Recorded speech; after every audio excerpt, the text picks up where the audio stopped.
Hello everyone, welcome to William and the Magic Box. Today on our show, we are going to have Ashley. Ashley is from New York City in the USA. So let's see what Ashley has to say. Enjoy the interview. Hello. Hello Ashley, how are you? So good. How are you, William? Very well, thank you so much. I love your hat, my goodness, beautiful. Well, thank you. I'll take it. Just let me make sure that I'm saying your name right. Ashley or Ashley? Either works. Ashley. Yeah, Ashley. It's wonderful. Amazing. Ashley, tell me, where are you from? So I'm originally from Lafayette, Louisiana, but I've been living in New York the past 20 years. Wow. And Yeah. what's the best part of living in New York? Oh my gosh, there's so many best parts. I would say my favorite part of living in New York, though, is all of the different things that you can do. So I'm really big into live music, comedy shows, improv shows, any sort of art that's happening for people to be able to watch and enjoy. I'm all about it. And we have so much of that here in New York every day. So that's my And favorite. why New York? What's the change from Louisiana to New York? Well, I originally moved to New York to go to school for musical theater. So I moved here a month after 9/11 to do I was like, I'm gonna be on Broadway. The world is crazy right now, but I was 18, and when you're 18, you take a lot more chances sometimes than you do like in your 30s, 40s, 50s. So yeah, I moved here to go to school for theater and went to school for theater. I've done a lot of theater throughout New York, tours, all that stuff. And yeah, New York was where I was meant to be. It always kind of felt. And of course, like every actor has that moment of, do you go to LA or do you go to New York? What do you do? New York feels right to me. I feel like the real looking people live in New York and all the extra pretty ones live in LA. And I'm okay with that. I much prefer being in New York. It's funny saying that because I'm originally from Brazil, and the two main cities in Brazil is Rio de Janeiro and São Paulo. And there is a saying between both that in Rio de Janeiro, it's all about the body, about being fit, about, and in São Paulo is about the face, about the pretty faces, everyone. So I was living in Rio for a few months, and I find out that people, in São Paulo, it's more about the faces, how you look, but in Rio, it's all about the body. It was interesting that. I feel like even in New York, you've got that Chelsea, it's all about the body. The Village, it's all about the face. Actually, you're saying about you moved to New York 1 month after 9/11 happened. Tell me if you can share the vibe at the time. I'm sure it was very, sad times when the thing happened. How was New York at the time when you arrived 1 month after? Yeah, there was definitely, because I'd been to New York before for a trip. So I wasn't acclimated to the city, but I could still feel whenever I came back in 2001, after 9/11, there was a total vibe. There was a somberness. And the only other time I can describe a somberness like that is after Hillary lost. There was that same kind of vibe. Now, I don't want to equate both things to be the exact. I mean, 9/11 was absolutely horrific, and there was this. New Yorkers felt nicer. They seemed more approachable, and honestly, it could have been something where New Yorkers just get a bad rap for being rude or whatever. I've met so many New Yorkers throughout the years that if you're curious where to go, they'll tell you where to go. Like, they'll give you directions. They're good people. I consider myself to be one of them after 20 years here. But there was definitely that vibe of, all right, and especially heading back downtown, there was so much debris for such a long time. I see. And so it was definitely an interesting experience. I don't know if I would have been brave enough to do it now. I like to think that I would be, but I was definitely brave enough to do it at 18. I see. Right. I remember the word stopped at the time when it happened. I exactly remember the moment. I was back in Brazil at the time, and I just couldn't believe. I think the whole world was, the eyes was New York. They were trying to understand what was happening. And I'm sure it was a very sad and challenged time for sure for the New Yorkers and people around as well, for sure. Yeah. And in those next couple years, I started to meet a lot of people who lost people in 9/11, and who lost people in the towers. Definitely more than I would have met had I lived in Louisiana. And it was interesting to hear their stories, and heartbreaking to hear a lot of those stories. See, right, better days. I think we are in after it's been 20 years already since it's been 20 years. Yeah. It's my goodness, felt like yesterday. My goodness, time flies. Mm-hmm. So tell me a little bit about your career. So you are an actor? Yes, I'm an actor. I'm a singer. I'm also a writer, and I do a bit of stand-up too. So, and yeah, I keep busy. I'm a busy bee. It's good. I'm developing a new show right now. It's Queen, so it's everything from Celine Dion, Whitney Houston, Lizzo, Adele. I've been doing an Adele tribute band for like 6 years now. And so I'm excited to do my next concert show that's going to be happening at City Winery later on. And for Pride, actually, we're going to be doing that for Pride. So that's going to be really fun. And I am the creator of The Art of Blowing It, which is this fun mockumentary about a former child star who's, she's ready to make a sex tape and get relevant again, So it's a fun show. It's available on YouTube, season 1. And I'm currently writing season 2. So it's good stuff. Amazing. And I believe you have a podcast as well. I do have a podcast. It's called the F Your Fears podcast. It's available on all streaming. And we did about 60 something episodes of that. And I took a little bit of a break because I'm focusing on writing The Art of Blowing It right now. So that's where I've been. But I will be back to the podcast. I'm looking forward to that. And oh my God, William, I'm so impressed with you and how many podcasts you've done. It's incredible. Oh thank you. Yeah, it's been a long journey. It's been a lot. Oh my God, it's a dream come true, I must say. It's connect with people around the globe and listen to their stories and see how much people have to share. I think all of us, sometimes we forget, and sometimes when we go through tough times in life, not just tough times, beautiful times as well, we think that we are the only one going through that. But when we hear all the stories from other people around the globe, and and you can see they're going through the same tough times as well, or beautiful times, I think it's warm our hearts and make us feel better, a little bit better about the world, about ourselves as well.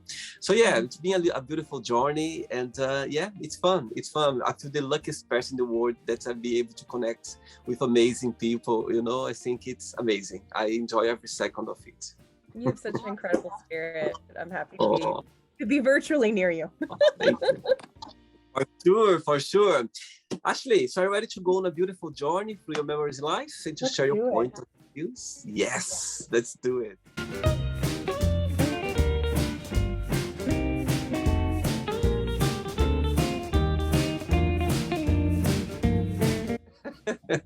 I'm just going to play a song now just for us to move before the first question. Yep.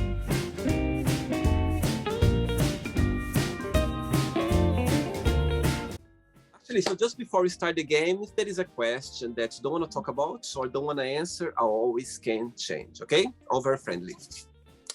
First question for you is, what is the best gift have you ever received and from whom? Oh, the best gift I ever received. I got a karaoke machine whenever I was 12 years old. I wanted it so bad. My parents gave it to me. I plugged it in and I put the CD in that was in it. And it was If I Were a Rich Man from Fiddler on the Roof. And I sang it on repeat all night. And that pops out as the best gift I've ever been given. Oh, beautiful. Saying that, when did you realize that, okay, I was born to be a singer? When was the moment that you had this thought? 2 or 3. I've been singing since I was little, and I would just I was very shy as a child, and but I really enjoyed music, and so whatever I heard, I'd just start singing along with. And your family's always supported you through all the way? They have, oddly enough. Yeah, they have. Amazing. I think when your family supports you is a plus in our career. Oh, definitely. For sure. Definitely. Next question. Let's do it. Right, Ashley. Next question for you is, what makes you feel very sentimental? Oh, photos. Yeah. Oh, wow.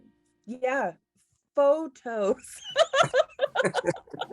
If I see something from childhood, it feels nice. If I see something that I've never remembered seeing that photo before, if I look at a photo that I've seen a million times, it'll still take me back to that moment. We're so lucky to be able to have captured memories, and we have photos. So which photo of yourself that describe your best time as a child, if you can remember? Oh, I have a photo of me as a little girl, and I look pretty much the exact same. And I'm just looking at the camera. I've got bangs. It's like my kindergarten picture. I've got this pretty little dress, and I'm like, and every time I look at it, I honestly think I look exactly the same. And do you have siblings as well? I do. I have a sister and a brother. Very good. Back in Louisiana? Yes. Good. Very good. Next question. Let's do it. Before the next question, tell me what you're writing at the moment. You're a writer, so what you've been working on? I am currently writing season 2 of The Art of Blowing It. We are following Emmy and Felix's journey. Okay. After their reality show has come out, we get to see what happens next. And what's the biggest inspiration for you to write those? Biggest inspiration?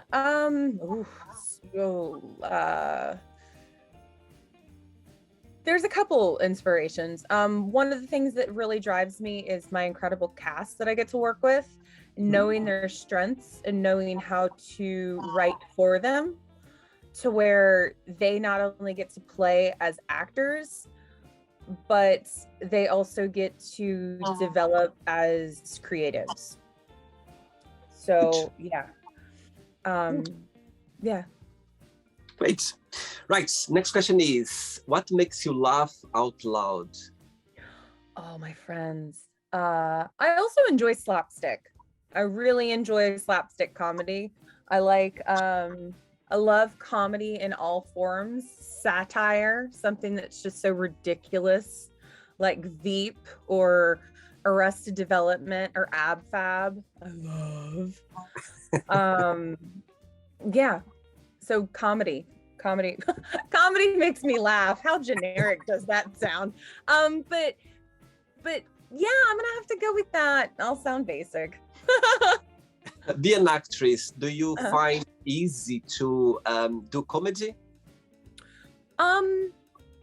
It's funny. I don't find it. I find it very easy to do comedy.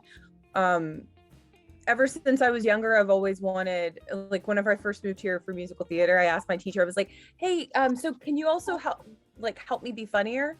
And they were like, oh, we don't really, you don't have to worry about that. And I was like, no, but yeah, I really want that. So can you help me? And they were just like, no, we're going to give you dramatic pieces because we want to develop that inside you. And I'm like, but I'm comic gold. We need to work on that. And I was met with that resistance, but improv definitely helped me hone those skills. So lots of improv classes. Good one. Next question, Ashley. Let's do it. Next question for you is, what makes you really angry? Oh, I get really angry when I see that people don't. I get really angry when people are intentionally rude. I have a day job, and I work with a lot of a lot of students, and sometimes they just don't realize their tone. So I get frustrated with that, not only for me, but having worked in customer service for so long, I see how it extends to others. So that I think that a bit of kindness goes a really long way. And most of the time it will help you get what you want as well. So people who are quick to get on other people, that really bothers me.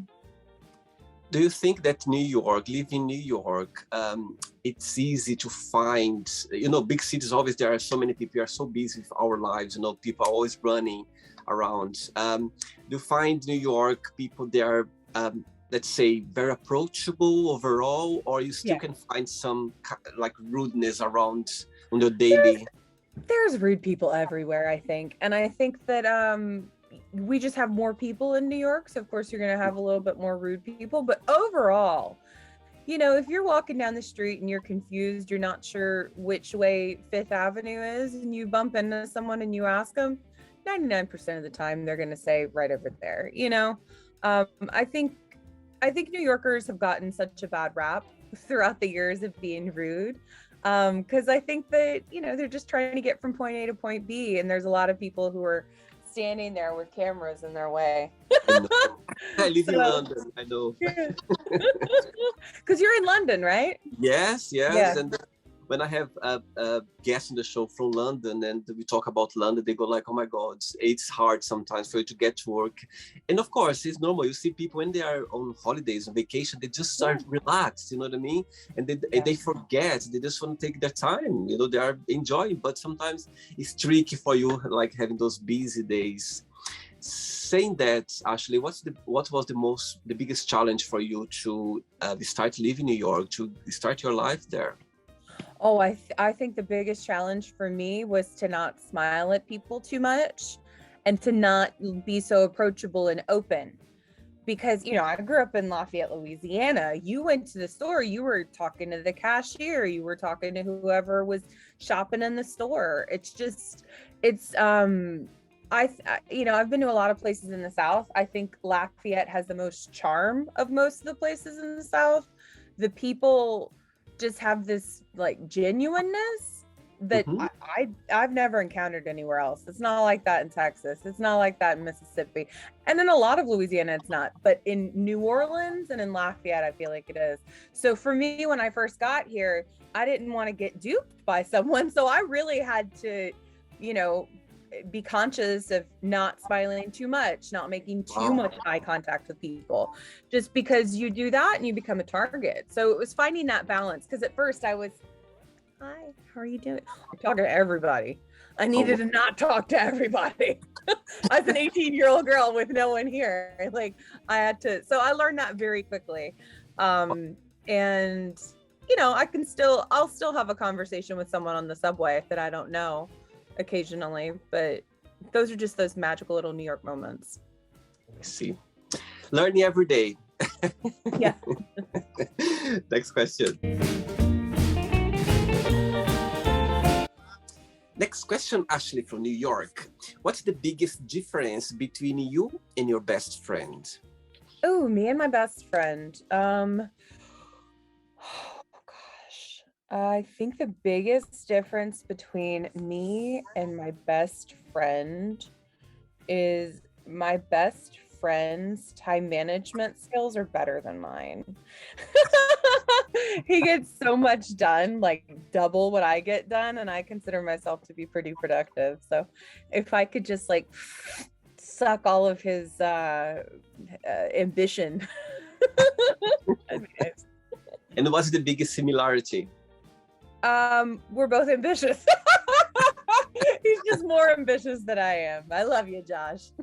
Oh, he's from New York? He is from New York. It's Dr. Josh. You've had him on your show. Oh my God, it's Dr. Josh you're talking about? Yeah, Dr. Joshua is one of my best friends. Oh my God, that's amazing. He was a prince of mine. My God, how beautiful. He was so, when I was talking to him and he said that he was a doctor, I was like, I felt so intimidated. And I'm like, oh my God, I'm talking to a doctor. But he's so down to earth. He's so down to earth, so approachable. Beautiful. Oh, and how did you guys meet up? for the first We time? met actually, he had written a play called La Petite Mort, and which means the little death, which is basically an orgasm. That's what it stands for in French. Uh-huh. And so he was directing that. I auditioned and he enjoyed me, cast me. I did that, and then I just worked on a couple other productions for him, and then we really started to become close during filming Skeleton Crew, and then we did Demon Doctor, and then we did The Art of Blowing It, and he's in that with me in all of them. So Beautiful, beautiful. And here we are now after his interview. You see how amazing. it's incredible. Next question.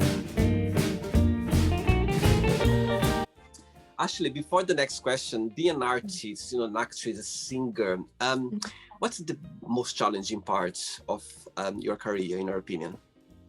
I think the most challenging part is so either you have a show and you finish the show and you get all of the acclaim and it feels so lovely, and then the next day is a new day and there's always those blues, post-show blues. And I think the same thing can go for actors when they audition and don't get any responses, or submit for a bunch of things, or send a lot of self-tapes out and don't get any responses. It's kind of the same thing of, you put this energy and then it goes up and then down.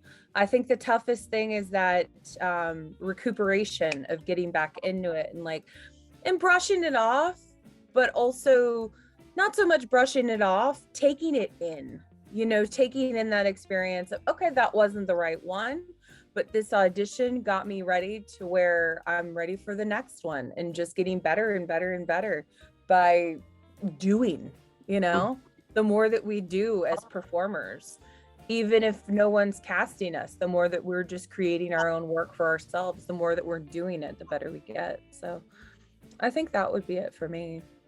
Can you share an experience audition that you had that it was very challenging, or it was unforgettable for some reason, or you thought that you didn't get the role but you did in the end? There's something you could share? I've wanted so many roles that I've been up for that I haven't gotten, that whenever I've watched the actual show, I'm like, that could have been me. That's happened quite a few times. One was for Rebel Wilson in a musical that she did after Pitch Perfect. Mm-hmm. I can't remember what it was called, but I was supposed to be her stand-in, and I was very excited for that, and that fell through at the last minute. I was heartbroken about that. For Sex and the City, I was up for one of the podcasters working with Carrie, and I was so sad I didn't get that. That was right up until the last minute. And then ones that I did get, recently I got I'm the voice of Johns Hopkins in their ads around the US. And that one, I wasn't sure I was actually going to book that, just because I hadn't heard from them for a few days. And casting is so weird, because you'll think they want to go and move forward and go quickly, and then sometimes they don't cast for 2 weeks.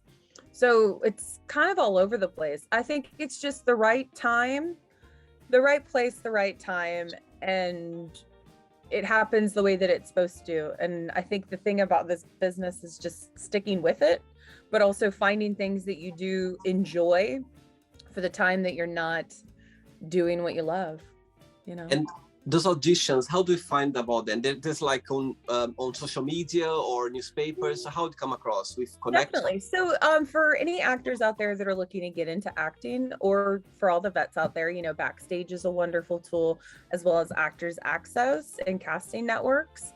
And then there are also other ones that pop up, like Casting Workbook. But for me, it's Actors Access prominently. And then, my agents will submit me for various things. And their bookings most of the time are things that you can't find on Actors Access and Backstage, which is great to be able to get submitted for those.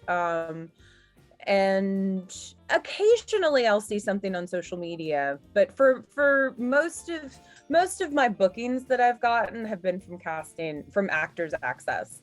And then with my band, my manager works with different bookers at various venues in the city. Very good. Yeah. Next question for you is, what is your favorite kitchen smell? My favorite kitchen smell? Lemon. Tell me about it. Lemon. I love lemon. I actually just went to Burlington Coat Factory today and bought a bunch of stuff with lemons on it. I love lemon. It's so zesty. It's so fresh. It smells clean. You can do so much with lemons, you know, everything from inside your body to outside your body, cleaning your apartment. You can put some lemons in your microwave, heat it up, and then use the lemon, and the juice will clean the microwave. It's amazing. Oh, wow. Just learned something new. I didn't know that. Now you know. Next question. Let's do it. Next question, Ashley. Let's do it. What is the worst first date have you ever been on? Oh God, worst first date. I went on a date with this guy, and we had sushi. Sushi turned into, let's go to a concert. I took him to a concert. He proceeded to drink 3 Long Islands after he said he didn't drink. And then and then I was like, okay, well, I think we're done for the night. And he was like, you're not going to take me back to my car? And I'm like, no, I'll show you where the train is and you can go back to your car. It was very, he felt very disrespected that I wasn't taking him back to his car. And then I got a message from him the next day, and I mean long messages, you know, the messages that are like that.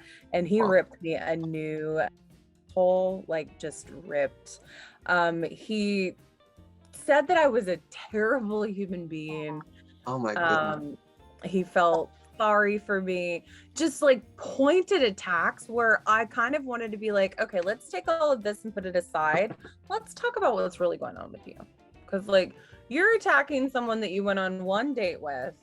You didn't have to pay for everything of me. It's not like I took advantage of you at all. I took you to a concert. You paid for your own Long Islands. How did you did not get swindled by me. So his whole behavior was worrisome, but I dodged a huge bullet because that dude's nuts. So good. That's over. Ready for another one? Yes, please.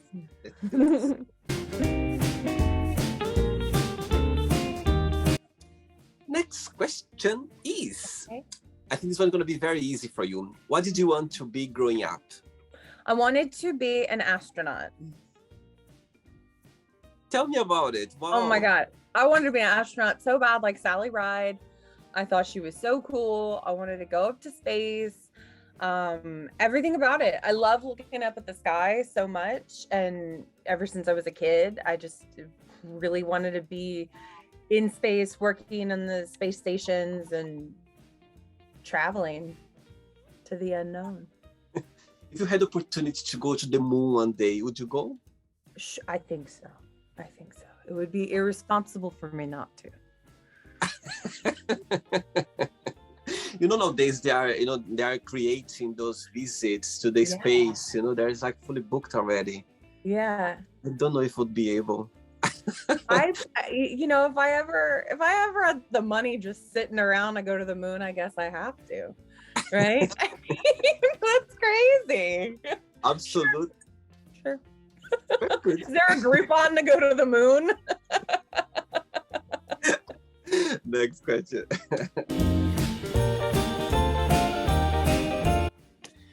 Right, before the next one, tell me about your new creation. You said you're singing now. It's a project. You're singing Adele songs. Yes, I've been doing Adele songs with a band here in New York. And I love doing that. I love singing. I love Adele. I love her new album. So there's a couple of new songs that I want to incorporate in there too. And yeah, it's going to be fun. Wow, amazing. Have you ever seen her in concert or? I did. I got to see her at Madison Square Garden. We had tickets on the 15th row down front. When I bought the tickets, I was like, y'all, I think this is like a scam. These tickets are only $200. Oh. To be that close at Madison Square Garden, I got like ridiculously awesome price tickets by being part of her fan club, like pre-sale. It was ridiculous. It was a great deal. Tell me about the concert. For you, what was the main point of the concert? They said, okay, my God, that was the breathtaking. She puts on a really good concert. She had these lights that almost looked like rain that was her on it. And so it was like this, like a square. So it was happening, and then she was in the middle of it. And I was like, that's fucking cool. Wow. So cool. When you sing her songs, do you talk with your audience in a British accent or not? No, not so much. It's like I don't really go into it that much. But no, not quite. No, I come out and I'm like, do you like Adele? Awesome. Well, she's not here, but I am. So let's do it, and then we'll go into a song. Right. Next question for you is: if you could have a cup of tea with a fictional character, who that would be and why? Oh, the fictional character, I'd probably choose Amelia Bedelia. It's a child's book I really loved. She was a clumsy lady. I would probably want to sit and have tea with her. Oh, yeah. Sweet. Ashley, 3 questions left for you, okay? Yes. Okay. Do it. Full of energy you are, my goodness. Yes. What makes you the saddest? Oh, what makes me the saddest? I think when I get the saddest is when I feel lonely. So missing my family, missing my friends. I think that's like for me the saddest, when I'm not surrounded by a support system. And it could even be just something like not seeing them for a period of time or being able to talk on the phone. But yeah, I think missing those that I love, they really recharge my soul. And when you think about your childhood in Louisiana, what's the best memory that comes to your mind? Oh, gosh, so many. But we had a lot of fun for Mardi Gras. So I would say February was a very big month for me, just because we had Mardi Gras that month, and we always would go to the festivals, and we'd catch beads, and we got candy, and it was great. Oh, beautiful. Again, 2 questions left. Okay.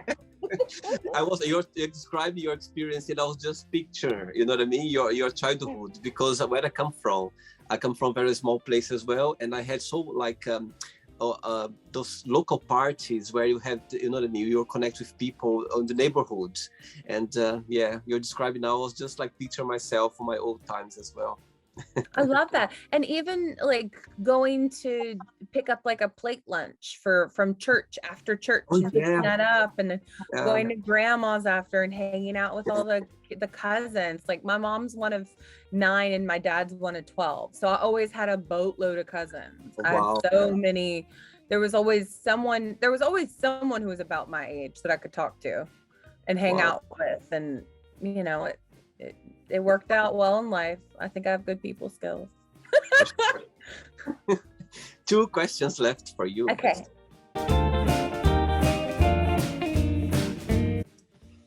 Before the next question, people there watching the interview, would you like to start a career as a singer, as an actor, in this business? What would be your best piece of advice?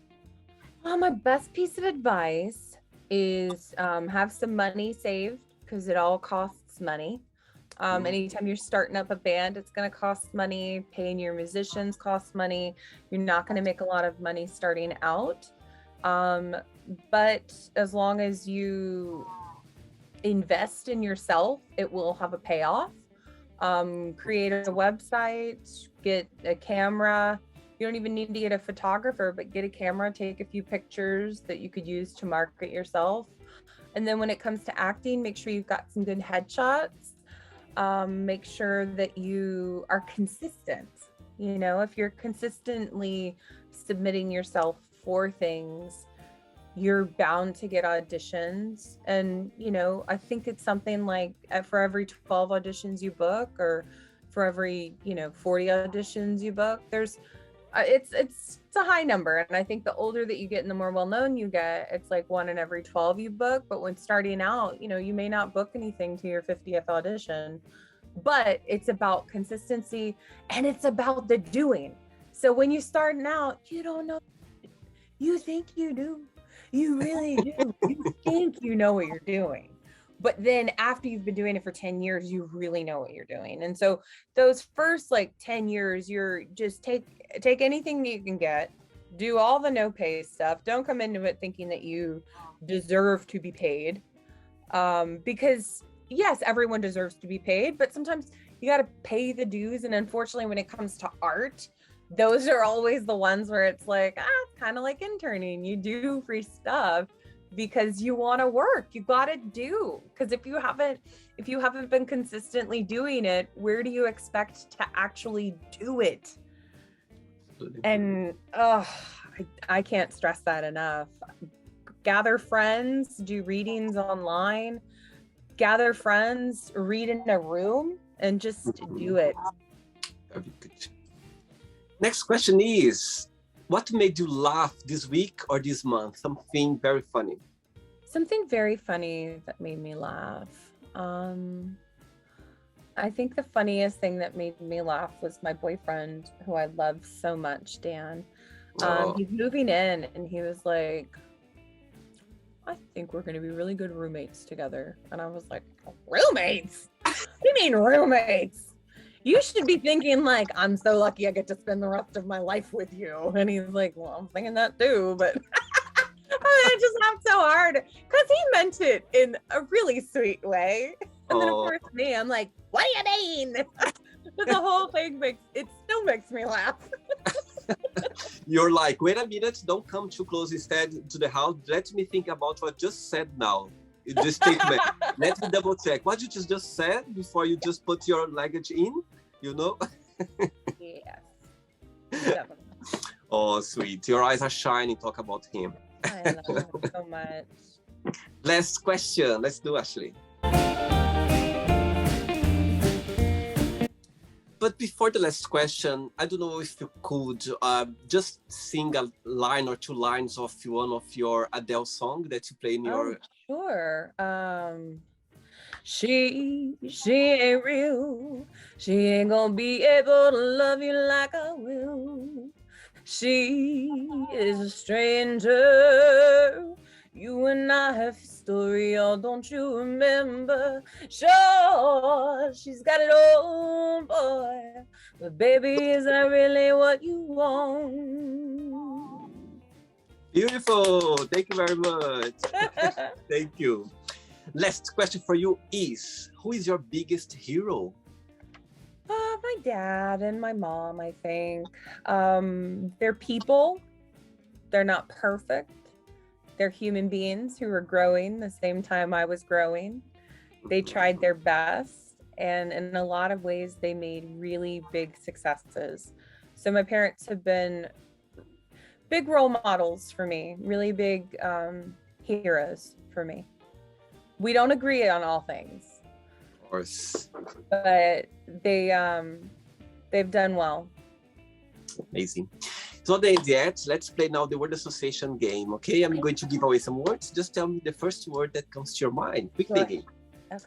So, I hope you are enjoying the interview. Before we do the word association game, don't forget to give a like. Don't forget to share this video. And also, don't forget to subscribe to our channel. Just click on the button right there. Thank you so much and enjoy the word association game. Okay. Family. Parents. Money. I want. Please. Love. Oh, Dan. Life. Liberty. One word for sex. Oh, F-U-C-K. Wow. Can I spell it? Politics. That's, Okay. I think, the word. Just an audible breath. Religion. Open. Fear. Come on. Ooh, ready. Friendship. Gratitude. Desire. Abundance. Regret. Abundance. No. Regret, minimal. Success.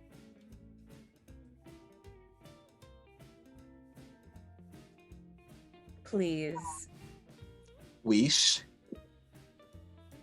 Candles. One word for happiness. Joy. One word for New York. Loud. One word for singing. Peaceful. One word for acting. Playful. One word for Louisiana. Yummy. And the last one now, USA. One word. Home. Good. Let's pretend now I'm going to meet your lovely boyfriend for a coffee, and I'm going to Okay. ask him, tell me the most beautiful thing about Ashley, and tell me something that she still needs to work on, to improve on. What he would say. Oh, the most beautiful thing about Ashley. I would think he would say maybe something like my heart. And then she needs to work on stop buying me clothes. He'd say that. He doesn't want me to buy him any more clothes. Oh. Let's play now, Ashley and the Magic Box, and you can ask me a question. Ashley from New York, you can ask me a question now. Okay, so my first question for you is, if you were having a dinner party with 4 people, who are the dead or alive? Who are those 4 people you would have sitting at the table with you? Love the question. The first person that came straight to my mind is Barack Obama. It's someone that I'd like to have him just to feel his wisdom around the table. At the same time, saying that as well, I would like to put the same table Donald Trump. And the reason why is because I'd like to, to understand those 2 powerful men with different set of mind, different approach about politics, and, they go in a different way. But I'd like just to see, the talk, or how it will go to see both of those powerful men talking about, in a table, in a dinner table. To break down a little bit the tense between those, the conversation, I would put Michael Jackson, I think. I think Michael Jackson was a legend, and he left his signature in the words. And I'd like to understand why, how, I'm sure he went, he was a unique star, you know what I mean? There's I don't think about anyone else like Michael Jackson. I would like to understand how it was to grow up, to be in the spotlight, like through his life, you know what I mean? And to try to understand, a little bit about the sadness, around that, and the happiness as well. Like, for sure, he had beautiful times, but at the same time as well was tough, was difficult. Right, the 4th person at the table. Okay, let's cross the bound now. Let's go to Britain. Let's take Prince William. Let's take Prince William and put him at the table as well, to hear his British accent and to see to see his reaction talking to Michael Jackson, to Donald Trump, and to Barack Obama. And just to see all this table with those beautiful people, different approach in life, different areas, and just to see how the conversation would be. And I think I'll be like just moved, just to listen to those people talk, and I'll be like, my God, what amazing to be in a table with those, people around the globe, and somehow they left their signature in the world in a beautiful way and challenges way as well, not very good. But I mean, come on, let's see what those people have to say or try to understand. So I think I would put those people on the table with me. Oh, I think that's an incredible answer. I would love to hear I'd listen to that podcast. Amazing. Ashley, did you enjoy the interview? Did you have a good time? Did I? Oh my God. Like, subscribe, and comment below. I loved it. Yes, please. I had such a great time. Ashley, thanks so much for being part of the show. Thanks for bringing your light to the show. I think we need more people like you with this beautiful approach, this positivity, this beautiful smile as well, taking life, in a beautiful way, in a positive way. I think life is about, it can be tough life, but if you approach life with a beautiful smile like yours, with this beautiful attitude, positive attitude, it goes smoother, and I think life goes in a better direction for sure. Thank you so much for being part of the show. Thank you so much for having me. I really appreciate it. But before we go, I would like to share a positive message or a positive quote, something that inspires you in life. I guess life is what happens to you when you're busy making other plans. I believe John Lennon said it. It's one of my favorite quotes of life. It's something I've tried to live by. Not thinking of, oh, I can't wait till this happens because then I'll be happy. It's that, yeah, I want that to happen, but what's happening now? We got to make that, because the now is where we are. The now is where we're living. So that's my big thing. Yeah. And for those of you out there that have not seen The Art of Blowing It, you should. The Art of Blowing It, you could just Google The Art of Blowing It. It'll pop up. It's over on YouTube. It's a lot of fun. It is 12, 15-minute episodes. Each of them are just so delicious. It's like eating jelly beans in bed. You're welcome. Please go and check it out. Please go and check it out. Ashley, thank you so much. Enjoy your weekend and keep in touch. It was amazing connect with you. Thank you so much. Okay, I agree. Thank you so much. Have a good one. Bye-bye. Bye-bye. Bye. So, did you like the show? Don't forget to give a like, share it, and also don't forget to subscribe to the channel. And if you'd like to be part of the show as well, first, subscribe to our channel, and after that, just go to our website, www.williamandthemagicbox.com, and send us a request saying why do you like to be part of the show. And I see you there. Bye-bye. See you next time.